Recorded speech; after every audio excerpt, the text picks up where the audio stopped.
Bon, aujourd'hui, on est reparti avec la ND. Pas vraiment grand chose à faire avec la voiture. J'ai réparé normalement mes conneries. Donc ça va être un premier test. Par conneries, je veux dire que je n'ai plus un final en 4.1. J'ai un final en 3.5 comme c'était prévu d'origine. Avant de dépenser plein d'argent encore dans un différentiel, je vais essayer donc avec le Torsen d'origine. Donc il a fallu que je change les axes parce que c'est plus les mêmes tailles d'axes. Maintenant il faut des axes de 2 litres. Donc un pote m'en a ramené des US. Ça coûte beaucoup moins cher qu'ici. Euh, et puis bah voilà, maintenant il n'y a plus qu'à tester. C'est donc un différentiel de Fiat 124. Parce que les Fiat 124 manuels aussi ont un final en 3.45 ou 3.5, je sais plus exactement, mais bon, voilà. Donc voilà, ça va être les premiers tests. J'aime pas du tout les Torsen, mais bon, on verra ce que ça donne. Et là, on est à Suzuka. Même chose, c'est la première fois que je l'essaye ici. On verra ce que ça donne aussi. J'ai pas vraiment d'idée. Déjà, je sais même pas si ça va être contrôlable. Les suspensions sont trop molles en général. Ça va pas être stable sur les virages à haute vitesse. Tant pis, c'est pas grave.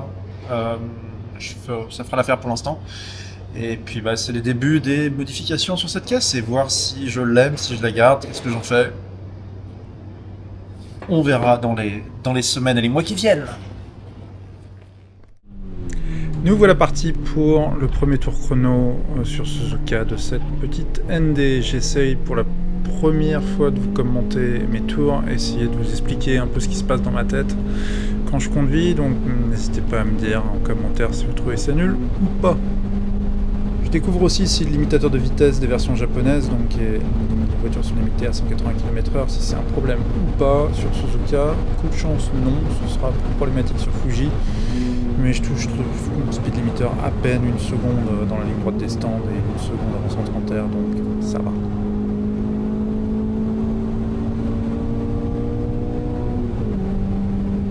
Première entrée dans les S, j'ai un Torsen, donc il faut être un peu plus incisif sur le volant pour que la voiture pivote. Avec un différentiel à disque, il suffit juste de lever le pied de l'accélérateur et ça tourne tout seul.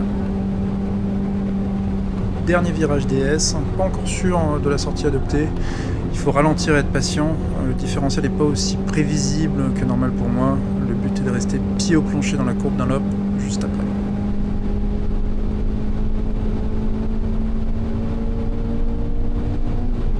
Arrivé dans Degner, avec un différentiel à disque, je pense que je pourrais rester en 5 en levant juste le pied, mais là c'est plus difficile de la faire pivoter, donc je reviens en 4 pour être un peu plus brutal et retrouver de l'accroche sur l'avant.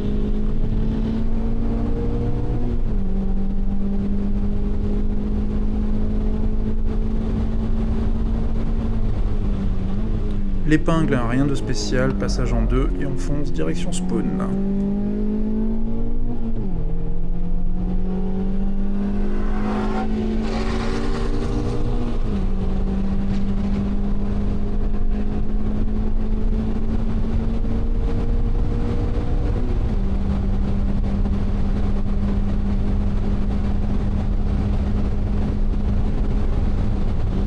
Spawn, pas mal de sous-virages, c'est normal.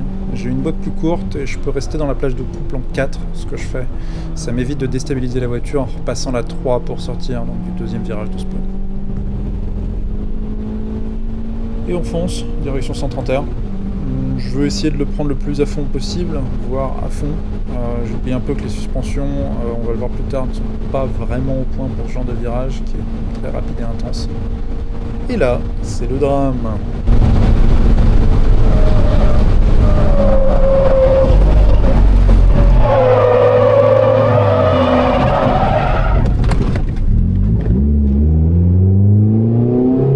Mais revenons un peu donc en arrière. Ici donc c'est le point de non-retour. Je me rends compte que la voiture ne pourra pas passer à fond, donc je relâche un petit peu. Avec la NB ça serait passé, c'est déjà passé.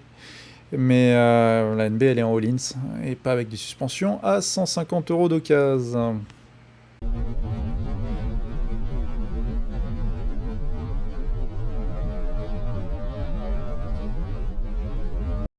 Là je me prends le premier coup de raquette. Dans un virage aussi dangereux, c'est vraiment le point de non-retour. On a une tentative pour rattraper. Si on n'y arrive pas, faut surtout pas persister. Donc le deuxième coup de raquette, je passe direct en mode défensif. Il faut garder la voiture loin des murs. Très clairement, dans cette direction, si je bloque les roues, non seulement je vais récupérer un sale plat sur les 4 pneus, mais je vais probablement finir dans le mur extérieur. Donc là, je reste vraiment ses pieds au plancher autant que possible. Ça permet de garder la voiture centrée sur la piste, mais de toute cette partie-là, je ne touche pas une seule fois au frein.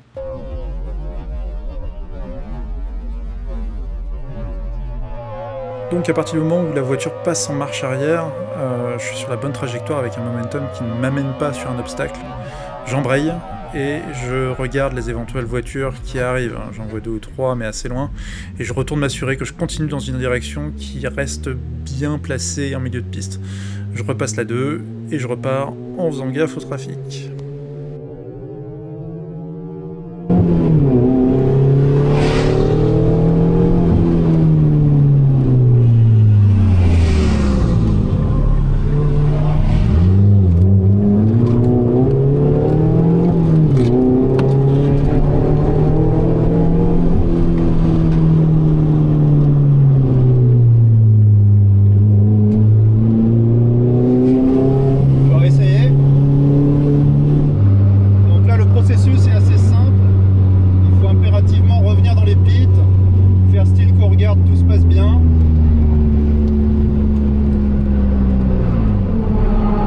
Et on y va.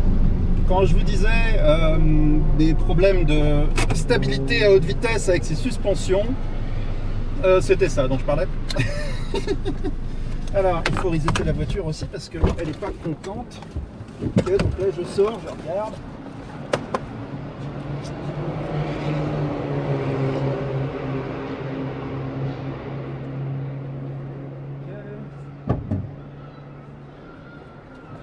Et je retourne.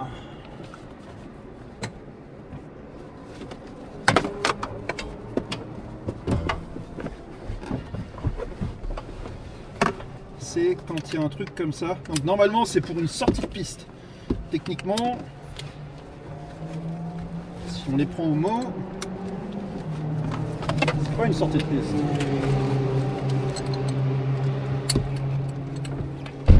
Et là c'est le combo Torsen plus manque de stabilité quoi, tout simplement.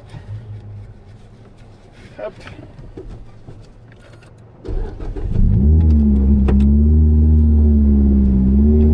Et on est reparti. Donc là pour repartir je vais mettre la clim parce que parce que t'as pris un coup de chaud couillon. Allez, je vous mets le meilleur tour de cette unique session que j'ai fait cette journée et on se rejoint après en montagne.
là sur Suzuka Skyline.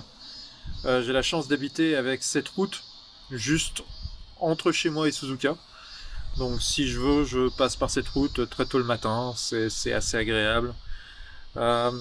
Donc, petite conclusion de cette vidéo assez rapide, un update je dirais sur la ND, pardon. Il y a du taf. Au début, j'ai parlé justement des suspensions et du manque de stabilité à haute vitesse, dans les virages à haute vitesse. Et je crois que ça a été un des commentaires les plus réalistes que j'ai jamais fait de ma vie. C'est la voiture, donc je devais faire 2 sessions aujourd'hui, j'en ai fait qu'une, juste parce que la voiture elle est limite dangereuse en fait. Ça se ressent pas vraiment sur des circuits comme Central ou Suzuka Twin, enfin des petits circuits, ça passe encore. Ça se ressentait pas vraiment, enfin ça se ressentait pas. Si, ça se ressentait, mais c'était contrôlable quand j'avais un différentiel à disque. Là maintenant, je me retrouve sans différentiel à disque, juste avec un Torsen normal, et j'ai toujours les mêmes suspensions. Le combo des deux fait que ça va pas.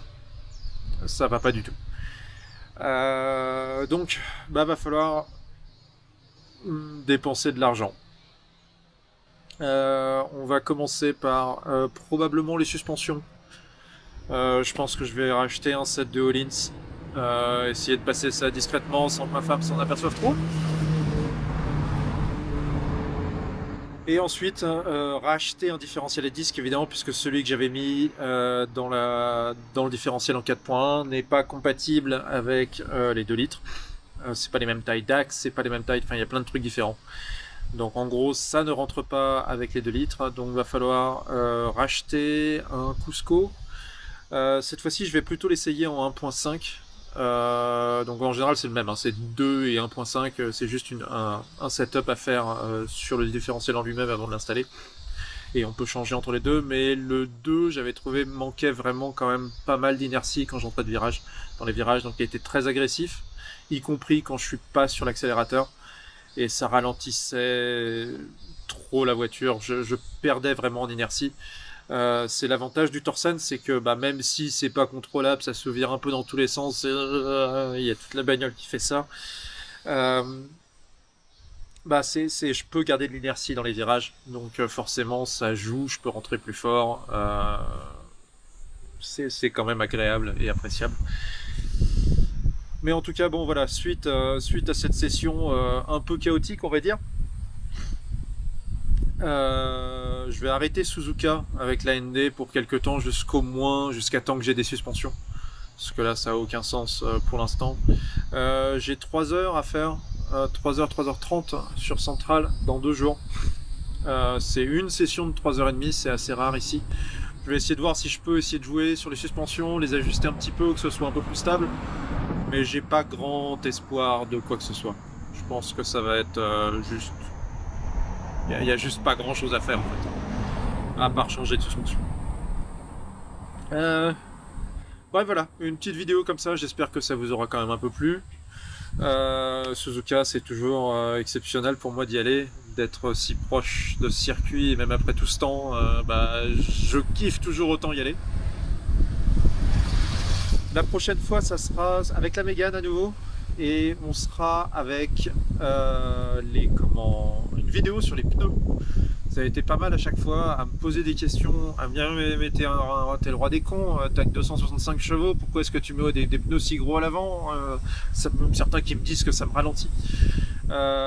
Donc on va parler un petit peu de tout ça et je vais vous prouver que là pour le coup j'ai vraiment raison, c'est pas comme le différentiel quand je l'ai installé d'origine sur cette caisse. Bref, à la prochaine. Bye bye.